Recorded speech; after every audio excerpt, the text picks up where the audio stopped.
And then you have this other element, which I call the sharks. The sharks come out and they look for people that are vulnerable. Their That's right. life is going in Yeah. shambles. You know, the Yeah. parent might be sick, but the child is really trying to handle business. Yeah. The sharks will come out and just tell you virtually anything and virtually try to steal your property. Hey there, it's Toni Patillo. Welcome to our YouTube channel, all about real estate and mindset. Are you a purpose and goal-driven individual looking to elevate your life and business? If so, you're in the right place.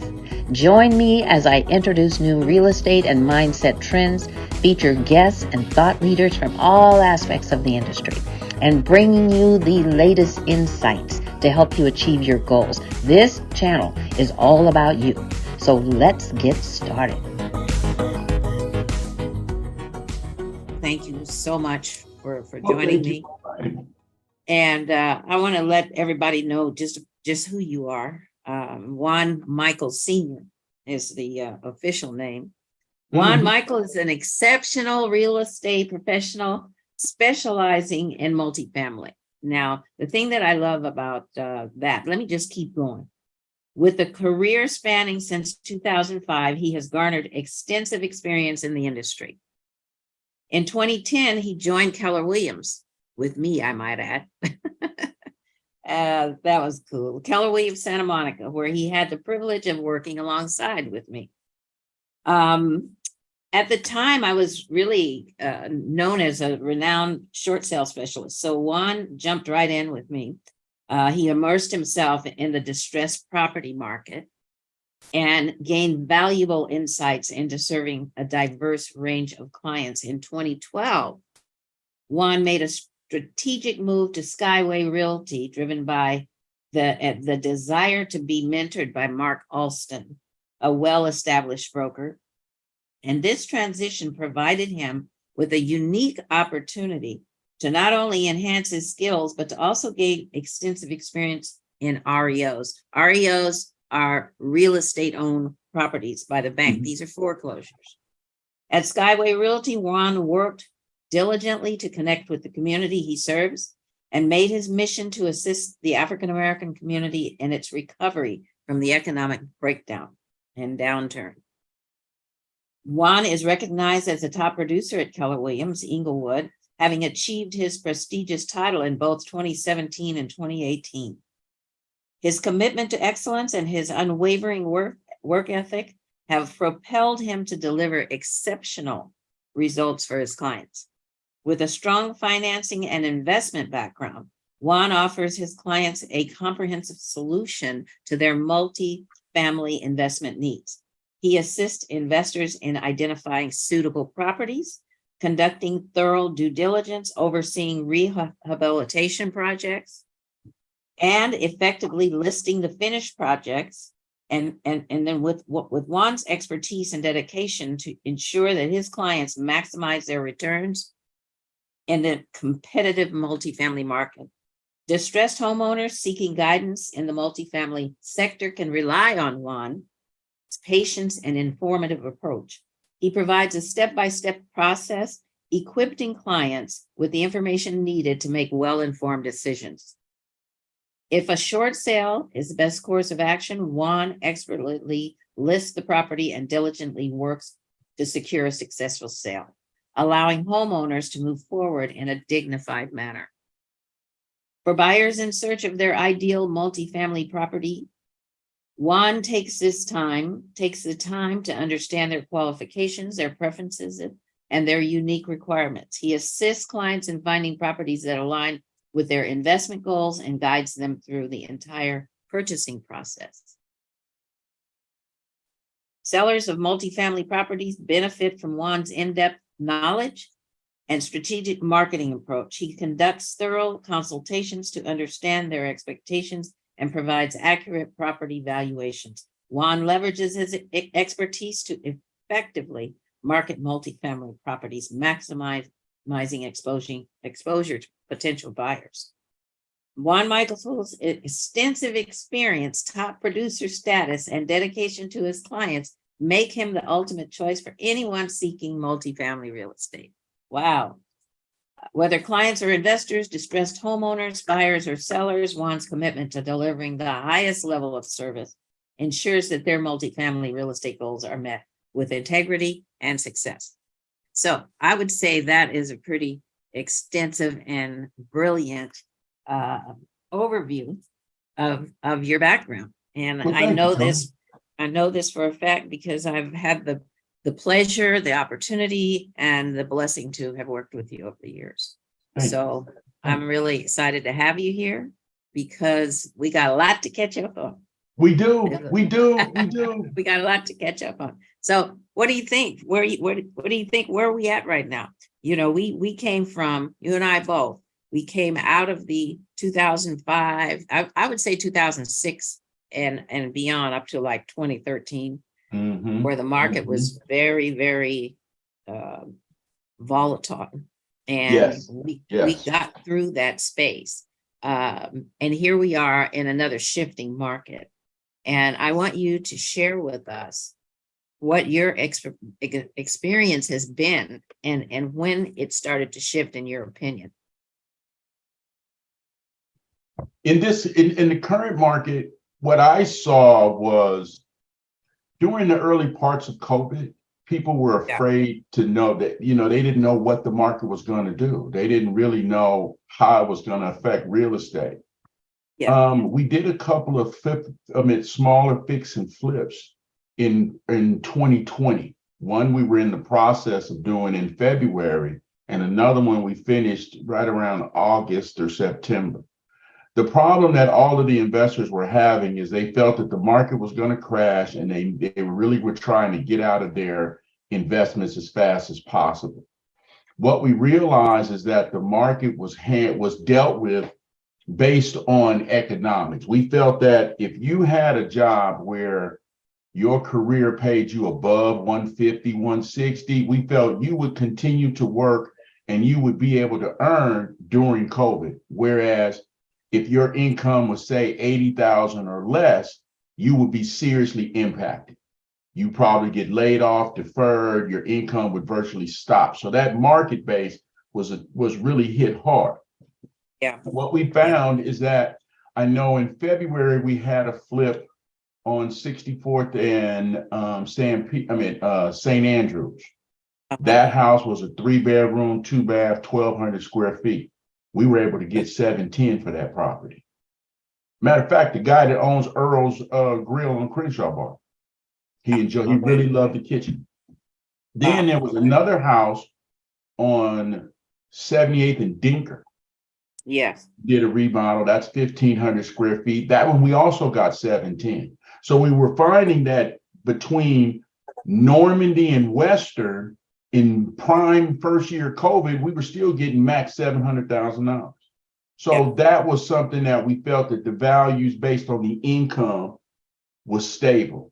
But then this process drew out longer. And what we started seeing is that the government gave relief to the tenant and not the landholder. And most of the people that own property in the, what I would call your low to middle income ranges, are going to be baby boomers. Most of these baby boomers, they're going to really come from a couple of different camps, actually. You're going to have those that are well capitalized, had the reserves that are required. So when tenants stopped paying rent, they had the resources at the time to cover those mortgages that needed to be covered. There was another batch that either had health concerns, they had some kind of emergency that really took a hit on their savings prior to COVID really hitting. So now they're living in a month to month in regards to in regards to income from the property and living expenses.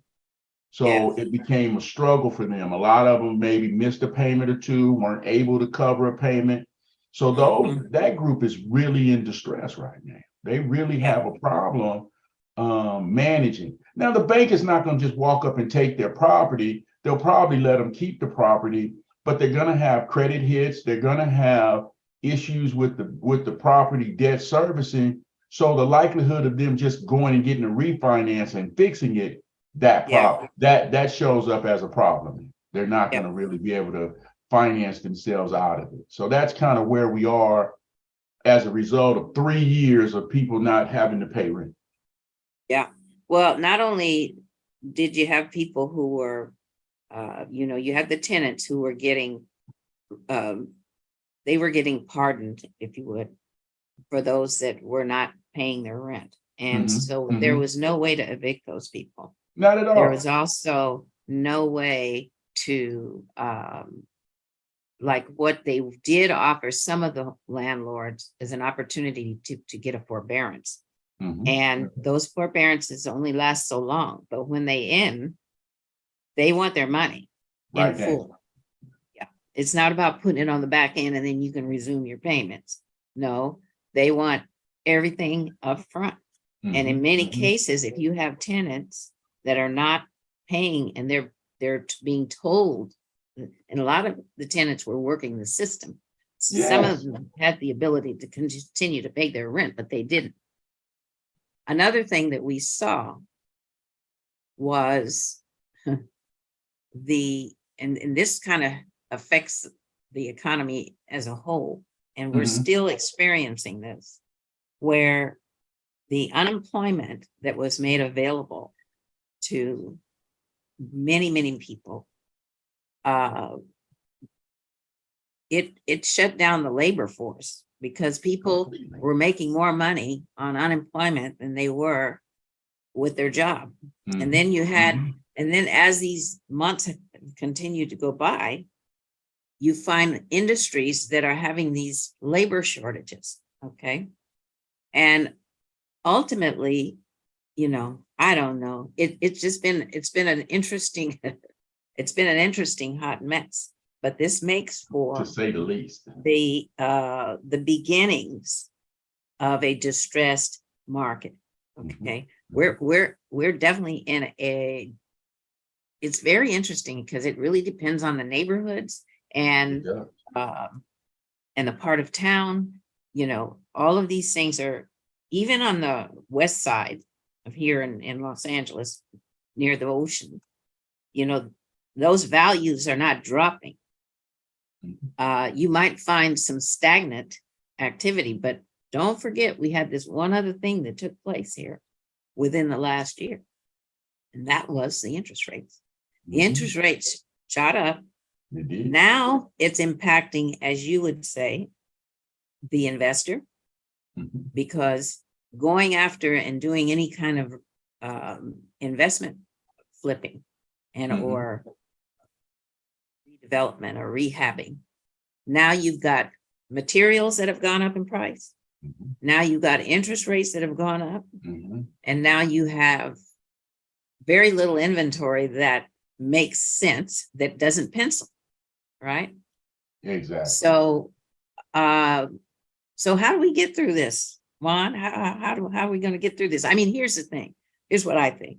First of all, you got to have your skill set. You got to Mhm. tap into your skill set and learn how to support people who are dealing with these particular circumstances. Because, and there's a lot of them, like you just pointed out with the baby boomers. Mhm. Baby boomers are dealing with health, they're dealing with finance, and they're dealing with inheritance. Yes. They're dealing with all of these things. And at the same time, they've exhausted a lot of their equity on properties that they've owned or inherited. They've Mhm. been tapping into that equity to get them through this pandemic time. So now you have a lot of people that have exhausted their resources with their investment properties, and now they're pushed to liquidate. So I think give me your thoughts on that.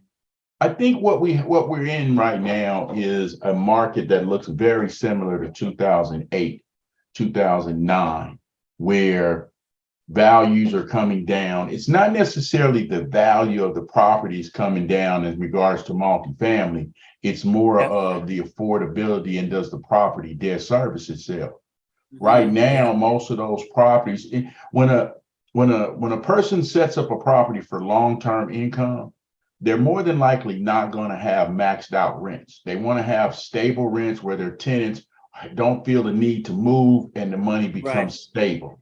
Well, that's a risky two-sided coin, because what ends up happening is your rents don't stay to market, so you really never get full value for the property, because the sale of the property is primarily going to be based on the income it generates. So as long as you have medium tenants with a 2 to 3% interest rate, the property debt services itself. The problem is when you get ready to tap into money.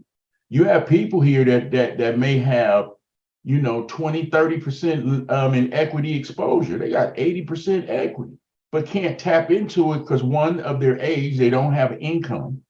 So they can't really justify a higher mortgage. Two, at an 8% interest rate now, the property won't debt service. So how do you solve the problem? So now we're looking at people that they don't really want to sell the property, but they really don't have a choice but to sell the property because it's going to continue to pull on them. We have a lot of those situations popping up. There's another area that we missing too, are what I would call your young people who try to get into the investment market. So they might have bought a house with something, excuse me. Okay. Bless you.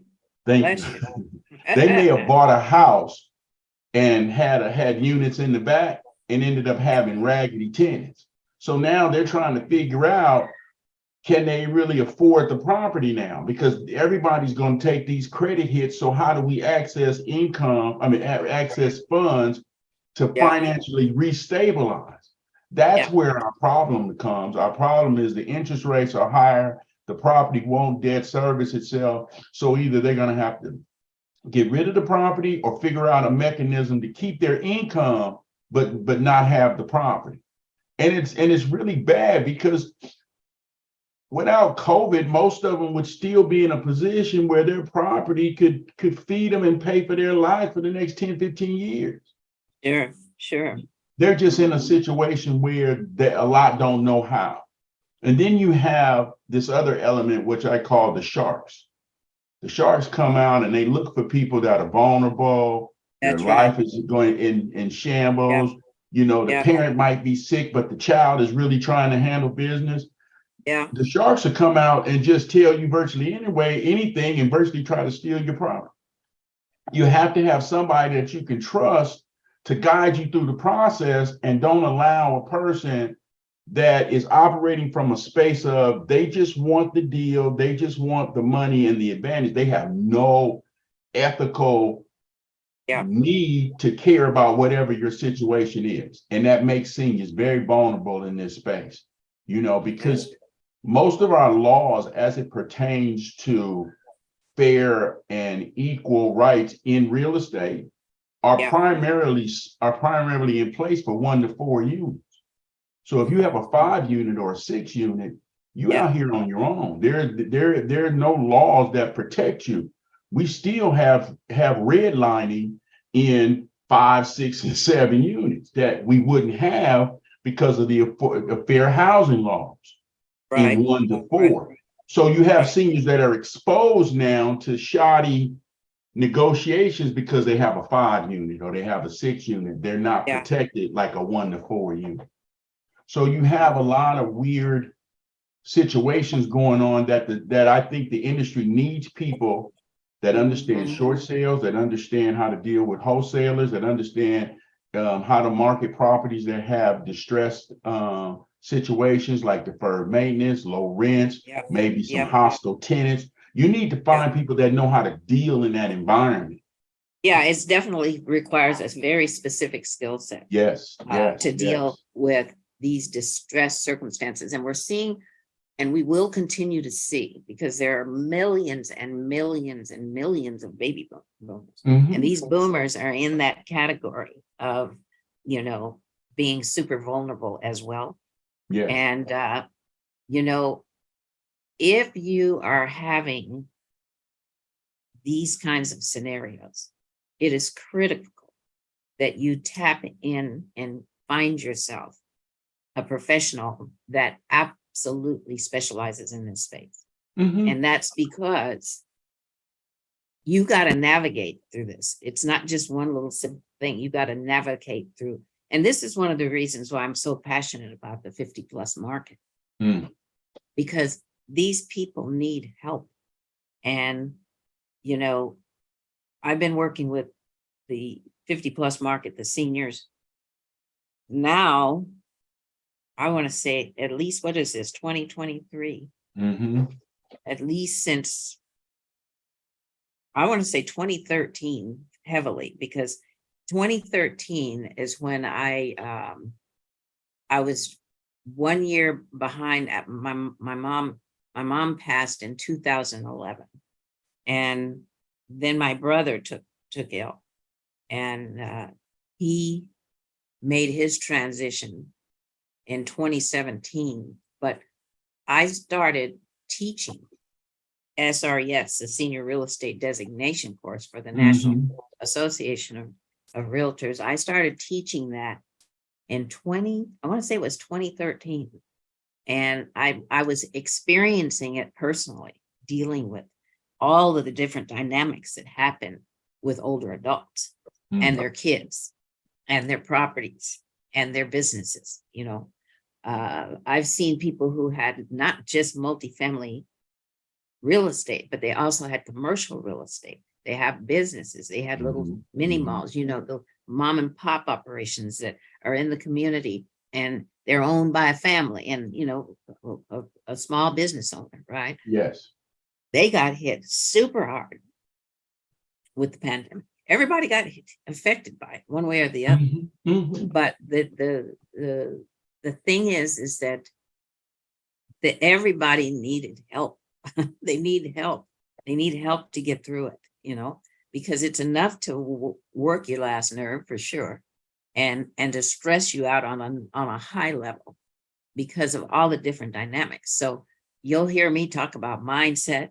You'll hear me talk about personal development. You'll hear me talk about operating in the fourth dimension, because Yeah. you really have to be tapped into something that grounds you so that you can get through these things. I'm a strong believer of personal development and mindsets. Mhm. Okay. Mhm. If your mindset is not in the right space, then, as I would say, your head is out to get your ass. Okay. So, it's critical, especially as professionals, as people who are here to really be of service to Mhm. our client base. We got to have our heads on properly, and we got to be wired up. We got to be, as they would say, spiritually yoked. Mhm. You got to Yes. be, Yes. Yes. spiritually Yes. yoked in order to, navigate through these waters, because it's turbulent. And Mhm. I don't even turn on the news.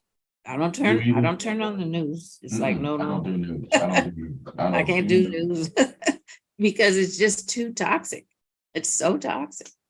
So the only other area I would really like us to tap into right now is wholesaling. I want you to tell Mm. us about your wholesaling experience and what that really means. A lot of people are not really familiar with wholesaling. They hear it and they think they know, but I'd really like for you to explain the dynamics of what wholesaling is all Wow. about. I got into wholesaling like in 2009, 2010, 11, Yeah.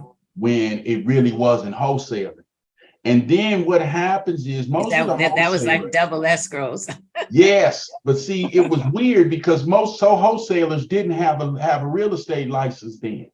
Right, See, right. and that made it easy because having a real estate, I learned how to wholesale with a real estate license. Okay. And the BRE says that you don't have the right to sell a property that you don't have a legal right to have. So that means you have to have a listing or an agreement from the seller authorizing you to market the property. Right. BRE says that's required. Well, wholesaling, that's all you're doing. You're marketing a property for sale that you don't have a listing agreement, you don't have anything, and you haven't disclosed to the seller. That's what you're doing. So the BRE is going to look really shoddy at that. So you have to find another mechanism. For us, as an agent, we realized that we had to play in that box. So the Yes. box is, I couldn't just charge a fee to move the property, which is what wholesaling is. You get a contract, you get a seller to say they'll sell you the property at a certain price. Your goal now is to find somebody that'll pay higher than that price, and you Yes. keep the difference out of escrow. As a licensed agent, you can't do it that way. So what we have to do is like, okay, we would find property on the MLS that was deferred, beat up, just like anything else, maybe an REO, maybe on one of the sites. And then we would go and just write a regular offer. Right. Just write an offer, but we're writing an offer on behalf of the investor. Yes. So now the investor is like, okay, fine. I like the property. I want to buy it. Or the investor may choose to sell it to someone else. Yes. That's irrelevant, because as a person that's an agency on the contract, it doesn't matter what the investor does. I still get to make the commission. Yeah. So in essence, we're doing the same thing. It is a wholesale transaction. It's just done through an agency. And that's how we've learned how to do it. As a result of doing it that way, I've developed a skill of, I have investors who allow me to write an offer on their behalf, Yes. using their LLC and their entity. So now I get to go and look at property as though I'm the investor now. So I get to take pictures, look at it, and then write an offer and say, this is what I think I can sell it at. So now when you write this, I want to just, before we go, I just want to clarify, when you're writing this offer, you're putting it in your name or your entity's name and or assignee. Not all the time.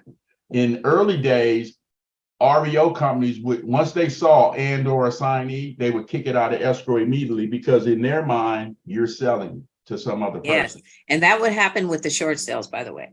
With the banks, they would not allow an or assignee, and they would also not allow DocuSign. Everything had to be wet signature. Yes. And there was no an or assignee. They also started putting 30-day delays on, or 90-day flip clauses, which means you bought it, but you couldn't move it to another entity for 90 days, which kind of made it harder for a flipper now to sell, because they have time on their money. They couldn't afford to wait those 90 days. So there were a lot of different elements in play that prevented a wholesale then. Now, wholesaling is becoming common. What you're also seeing nationwide is other states are requiring everybody have a license, including a wholesaler. Okay. They want people to be licensed, so because a wholesaler that's unlicensed is dangerous, because they're saying anything. They have no agency to prevent it. They can tell somebody anything, and there's really no recourse. Right. See my point? As an agent, there's a recourse now. Your words have consequence now. That's so right. So that's been one of the evolutions of it, but it's still the same. You find a property, you think that you can sell it for higher. The difference, and this is one of the major things that people get in trouble with when they're starting to do wholesale, is disclosure. Right. See, BRE feels every dime that a wholesaler make is money that's coming out of the seller's pocket. So unless you tell the seller that that's what you're doing, it's a disclosure issue. Yes. Well, and when you refer to BRE, that's a Bureau of Real Estate. Yes. But they went back to the DRE. They went back to DRE again? Yes. I get them so confused, BRE and DRE, but I don't understand why they went from they went back. They went Bureau, back. then Bureau back to department. Yeah. And I just wanted to clarify that, because any agent that's looking at this podcast and interview, they would say, what is the BRE? Yeah, because we're back to DRE. Okay, Department thank you of Real for that. Estate. I will make the adjustment. Yes, it's okay, because we were BRE for a long time. So that's kind of what that process works. You have to find it, move it, and determine. The easiest way to do it is just tell somebody what you're doing. Right. That's right. Sellers usually don't care what you're doing so long as they get the price that they want. You have to disclose everything. Mhm. That is every time. I don't care if it's distress or if it's regular. Everything. There's more legal issues with not disclosing things. Disclosing, yes. Yeah, so there, and I've seen all kinds of crazy stories where the seller's like threatens the agent. No, don't tell them about that. Don't say nothing about that. It's like, well, if I see it, I have to disclose it, right? Mhm. And that agents think becomes they an don't issue. need to until something. See, everything is okay until there's a problem. Until there's a problem. And But trust me, when the here's problem thing. comes, The problem is not going to show up day one. The problem's going to show up a year from now. By that Yeah. time, you would have forgotten all the Oh specifics my God. of the transaction. That is so real. That So is now so you're true. answering questions based on memory, and you have no clue what you're talking about. Yeah, and if you're a boomer, we have those sometimer moments. Oh yeah, Where like, oh. What deal was that? No, it's funny. I make jokes about it because all of us that are 50 plus are, we have our little memory issues or our little sometimer issues. I call it sometimers. But the fact of the matter is, it is important to disclose. Very important. Now, I want to shift really quickly here to, you made a decision recently to make a move with your business and to make a move with your brokerage. And I want to have an understanding as to what that move, what motivated, what inspired that move. And I want to know how you feel about it and what's different. What was the motivation behind your recent, all of us have made shifts in our careers, right? And sometimes we've made a couple of different shifts, right? But what usually dictates a shift with us in real estate? Because everybody has gone through different shifts, right? So I'm just curious with you, what has transpired that has caused you to make another shift? This is a season of change for me. See, even though I had success in 2020 and 2021, business got really weird late 2022. But what happened is when I left KW Inglewood, I didn't like how I left. And as a result of that, I ended up just starting my own brokerage. I just applied for a corporate license, hired a broker as my broker of record and hang my license under my corporation, and then I can do my own thing. And that was fine, but sometimes doing your own thing puts you in your own box. And you really can't, you see the world outside your box, but you really don't have everybody coming back in your box. So then when the eviction moratorium stretched out in August, all of my clients went on the shelf. All of them. So they all went on they the went shelf. where? The shelf. Oh wow. They were all like, the I'm not buying until this is all over. So from August of 2022, I virtually just went out of business. Because it was hard to get money. You buy a property, you didn't know when you could stabilize it. You couldn't evict people. We had people turn down 50 grand to move. Wow. Like, I don't want it. I experienced that too. And I experienced that with my own building, by the way. Yes. So we couldn't get, so all the investors like, I'm on a pause. Yeah. Well, my business is different. I don't do a lot of retail business. I do hard money guys, professional buyers that buy multiple times a year. My clients bought, I may do 10 to 12 deals a year. I may do 7 with one person. Right. So for me, I had to find another mechanism. Now I could have joined EXP in 2016. KW Inglewood just gave me a bomb deal. And that's how I stayed at KW. So I've always liked the EXP model. So now that I've decided in this time, I had to make a decision of like, okay, I'm in this valley. How do I come out of the valley? How do I, because this is not the first time I've been in the valley in my life. I've gone through 2005, 6, and 7. You know, I've seen, you know, chaos, you know, go on before. So I've been here before. So for me, it was like, okay, how do I get out of this valley in a positive mechanism? So what I ended up doing is I just started doing daily videos of the process. And as I started doing that, it started pulling me out of my little box, and I started stretching and becoming more relevant in regards to where I was in my life. So now the EXP opportunity came back, and it came back through you. And I saw that as a spiritual thing, because the last time there was financial chaos, all of a sudden me and you connected in 2009, and that became a very positive, the beginning of a positive experience. So now here I am feeling that same pain again, and out of nowhere, here you come, Juan, hey, let's get back together. And I'm like, wait a minute. So it became something that I felt I need to pay attention to. And once I got back on board, it became about how do I want to move forward?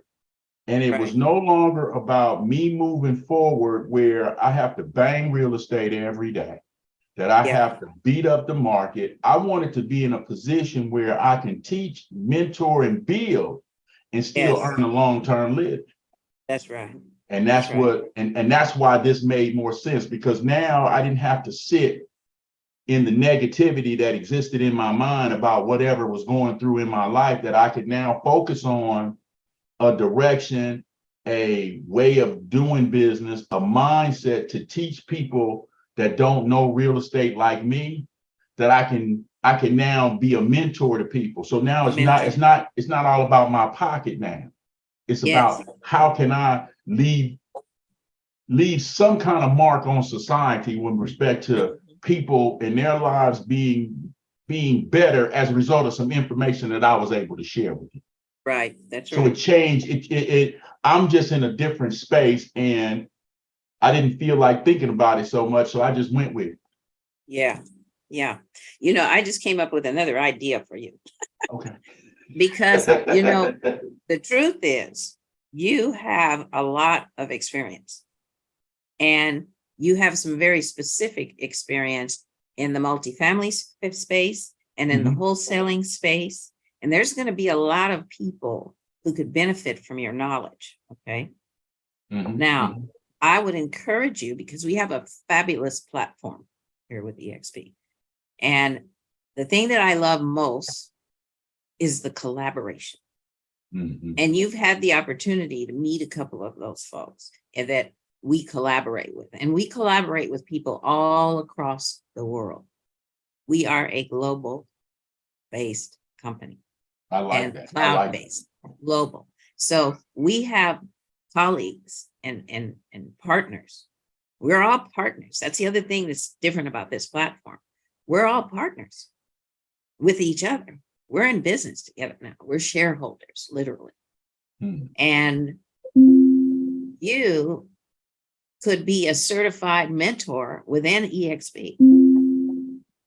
And I would say, I would go and encourage you to become a certified mentor in EXP and work with agents who are who are needing a little guidance and whatnot. But I would probably niche it down and say you're a mentor for wholesaling and for multifamily, you know?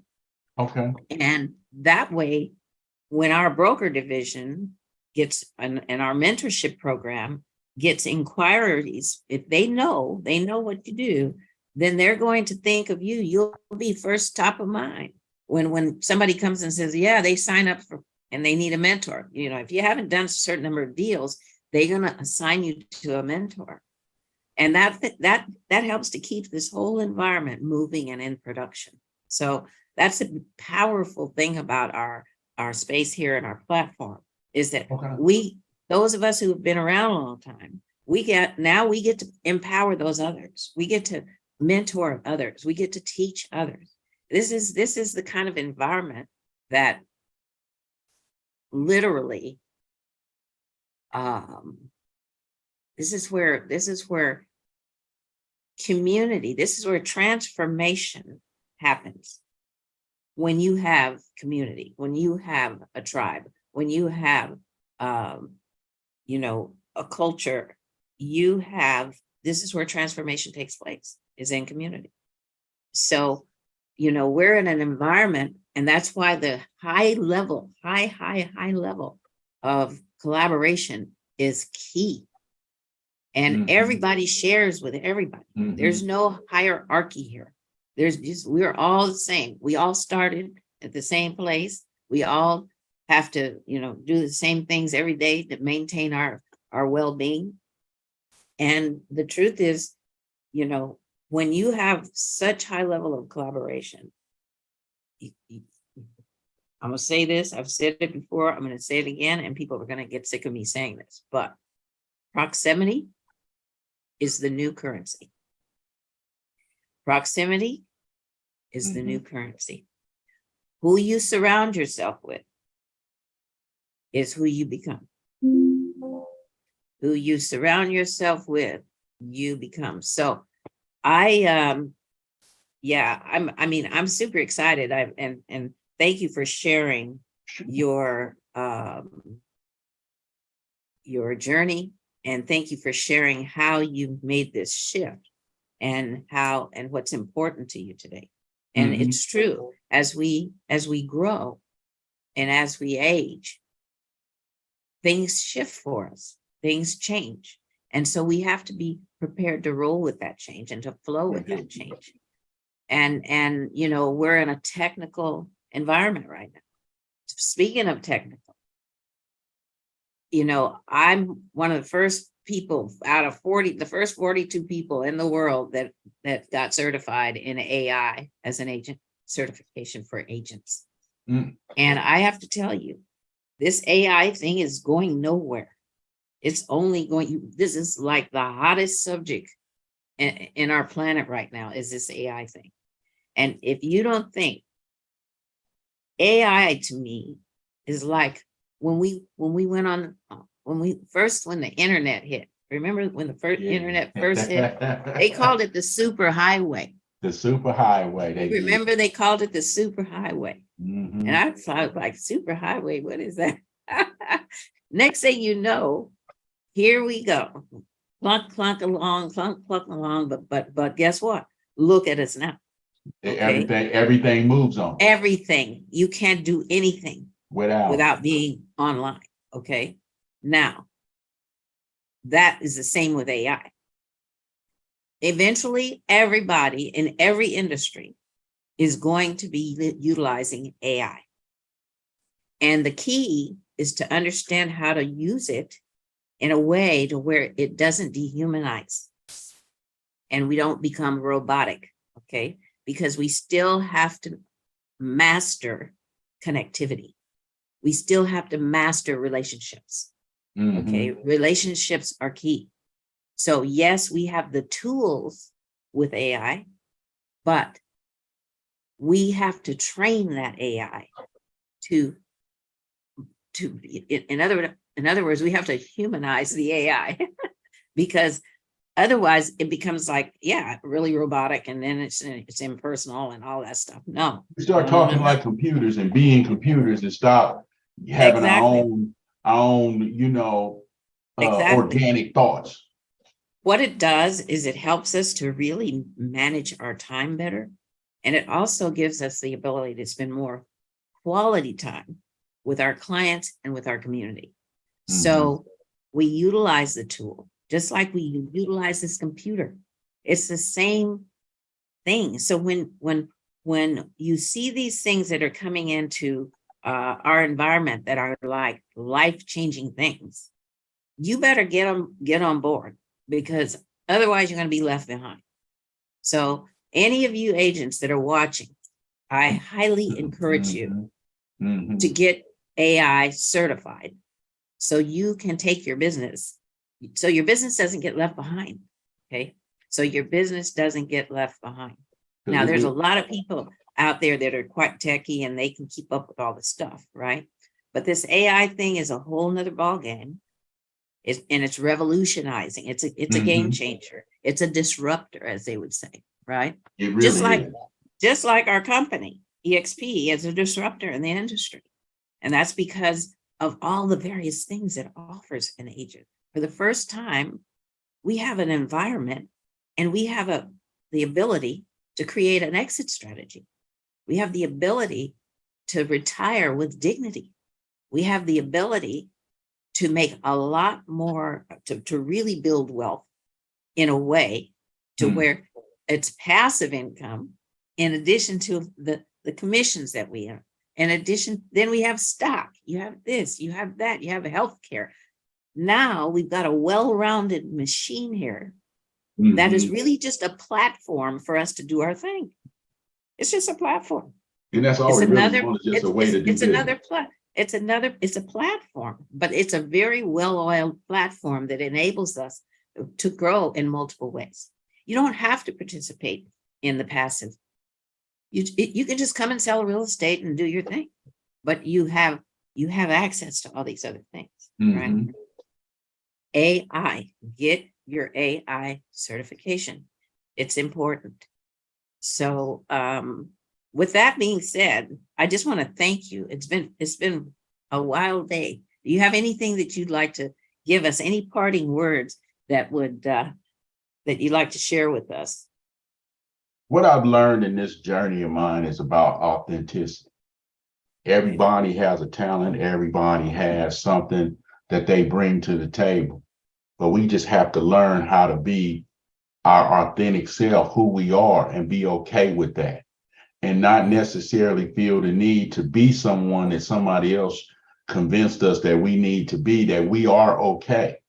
We just have to be willing to go down that road and be authentic in life and not care so much about what people think and what they're going to say, because it doesn't matter who you are or what you say, somebody's going to say something and somebody's going to be critical.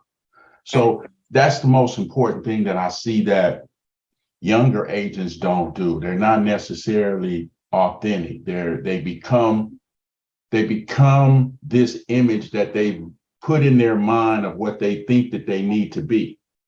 Yeah. And you never really, and what happens is you get into real estate and then you're in real estate for 10 years and then you realize, I never needed to do that, but you've done it for 10 years and then you shift. Yeah. You see? So that's one of the most important things in this journey, is about authenticity and not doing the typical California, fake it till you make it. Because that mentality in itself is truly disingenuous when you look at it. Right. You see, so how can you fake it till you make it and then be authentic at the same time? I don't believe they can reside in the same space. So for me, that's important going forward. That's important. Yeah, thank you for sharing that. I agree with you 100%. Very important. Authenticity and integrity. Ooh, those two are very important. Very important. Well, Juan Sr. Well, thank you, welcome. Toni. I've had a blast. It's good catching up. Hadn't had a chance to kind of talk to you in a while, because you're always busy. That's true. I try to stay busy. That's intentional now. I got to stay young and stay vibrant, right? And there's nothing wrong with that. There's nothing wrong with that, because it keeps you moving. Because as soon as you slow down, you get lazy and tired, and then it's just a matter of time. Yeah, it's just a matter of time. That's true. So thank you for inviting me, Toni. I appreciate it. You are very welcome, and we'll have you back. We'll do a 6-month checkup and see how things are rolling. Oh, you're gonna love me in 6 months. I know. See you now. You're gonna be like, I made so much money with Juan. Let me tell y'all, he didn't build a whole organization. Why? That's right. I know you're getting ready to rock this. I know it's already coming. Mhm. All right, my friend. Well, Thank you. we're gonna call it a day, and we'll be seeing you soon. Look forward to it. Enjoy your day now. Yeah, you too now. Take care. Thanks for tuning in to our Real Estate and Mindset YouTube channel. We hope you found today's episode informative and inspiring. Don't forget to subscribe and hit the notification bell so you never miss an update. And remember, the key to success is a strong mindset and a clear purpose. Keep striving towards your goals, and we'll see you in the next video.